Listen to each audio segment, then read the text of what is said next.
సేవలో అప్లికేషన్కు ఎంత ఫీజు కావాలో అంతే ఇవ్వాలి. మళ్ళీ ఎవరైనా మధ్యలో సర్పంచ్లు రాలేదా? ఎలక్షన్ల తర్వాత ఫస్ట్ టైం కదా ఇది, ఏమి కాదు అంటే తరగా ఉంటారు బిడ్డ మీరే లెక్కలు యూత్ వాళ్ళే దాన్ని దృష్టిలో పెట్టుకొని అందరూ యూనిటీగా ఉండి పార్టీలు అయిపోయాయి. గ్రామాల్లో ఏం ప్రాబ్లమ్స్ ఉన్నాయి, ప్రజలకు ఏం చేస్తే బాగుంటుంది, ఎడ్యుకేషన్లో కూడా చదువుకోవటానికి స్కూళ్ళలో కూడా మంచిగా చెప్తా ఉన్నారు టీచర్లు.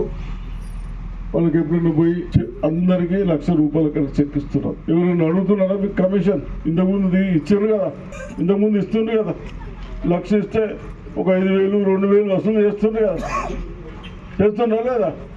ఇప్పుడు చేస్తున్నారు. వాళ్ళకి కనీసం గౌరవించండి, నమస్తే పెట్టు చాలు. మంచోడికి చెడ్డోడికి ఇట్లా చూపించాలా, మంచోడికి ఇట్లా అంటే మళ్ళీ గౌరవం ఇచ్చినట్టు ఉంటుంది. ఏం సర్పంచులు అంత టీచర్లకు పోయి బెదిరించారు మేము సర్పంచ్ అయినామని. చదువు మంచిగా చెప్పుకుందని చెప్పారు. చూడండి, తెల్ల కార్డులు వచ్చినాయి, 2 మందికి ఎన్నిచ్చినాం వైట్ రేషన్ కార్డ్స్ 1,300.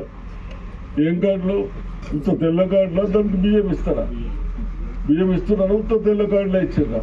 क्या चावल दे रहे नया कार्ड को, सिर्फ कार्ड दिए नया, चावल भी दे रहे ना, चावल दे रहे, बारीक चावल दे रहे, मोटा चावल है तो बेच दिए अपन। वो सरकार को 35 रुपए की तो अपन 10 रुपए में 8 रुपए बेच ले, अंते కదా. ఇప్పుడు మనం అమ్ముతలేం, ఎడనో కూడా అమ్ముతుండొచ్చు కానీ అమ్ముతలేం. మనకు 40-45 రూపాయలు కూడా సేవ్ అవుతా ఉంటుంది. కాబట్టి అదే కాదు, ఎడ్యుకేషన్ కానీ, ఫీజులు కానీ, పిల్లలకు మంచిగా చదివించడం కానీ, ఇప్పుడు బాగా చదువుకున్న వాళ్ళకు రేపు ఎల్లుండి ట్రైనింగ్ పెట్టినాం. కంప్యూటర్ చదువుకునే పిల్లలకు 250 మందికి ట్రైనింగ్ పెట్టి మంచిగా నేర్చుకున్న వాళ్ళకు 3 నెలల్లో 100 మంది నేర్చుకుంటే 50 మందికి వాళ్ళు జాబులు ఇష్టపడుతున్నారు, జీతాలు ఇష్టపడుతున్నారు. అటువంటి కూడా చేపిస్తున్నాం. వాడికి 50,000 అడుగుతున్నారు. వెంటనే వేసి 50,000 ఇచ్చుకుంటూ ఇవన్నీ చేస్తూ ఉన్నాం. నేను వాళ్ళు అడుగుతున్నారే, మీకు అడిగినా నువ్వు వేస్తున్నావు అందరికి చెప్పు. మరి అందరికి చెప్తున్నా నేను, బాగా చెప్తున్నారు, బాగా చెప్పిద్దాం. బాగా చదువుకున్న వాళ్ళకి అడిగేటోళ్ళు లేక ఇబ్బంది పడ్డారు.